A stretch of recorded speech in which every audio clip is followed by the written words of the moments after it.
DNA synthesis begins with the unwinding and separation of the two template strands of DNA, which is done by the enzyme helicase, which forms the replication fork. Then single-stranded binding proteins, represented by the two orange pipe cleaners, bind to the two strands of DNA and aid helicase in keeping the fork open. Topoisomerase II is found upstream on the DNA, and it helps relieve the stress caused by the unwinding of the helix. DNA synthesis is a semi-conservative process because each daughter helix consists of one template strand represented in red and one replicated strand represented in green.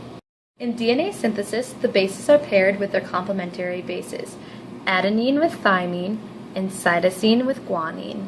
The bonds formed are hydrogen bonds. Our synthesis is moving towards the replication fork. The leading strand, which is oriented 5' to 3', is replicated continuously. RNA primer starts the DNA synthesis by coding for the first codon.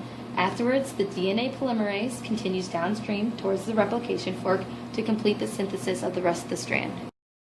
The replication of the lagging strand, which is oriented in the 3' to 5' direction, is discontinuously formed since DNA must be replicated in a 5' to 3' manner. Okazaki fragments of 100 to 200 bases are formed separately, then fused together with the DNA ligase enzyme.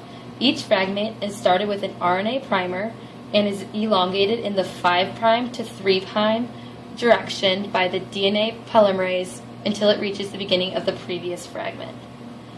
Then the DNA polymerase will remove the previous fragment's RNA primer and replace it with DNA before it is ligated with the DNA and ligase enzyme.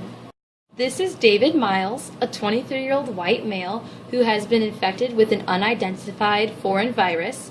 The virus hijacks the DNA polymerase of the cell and it replaces it with the DNA polymerase of the virus, which codes specifically for the replication of the virus. This is one way that DNA synthesis can go wrong, since now the DNA is coding for the virus instead of replicating itself.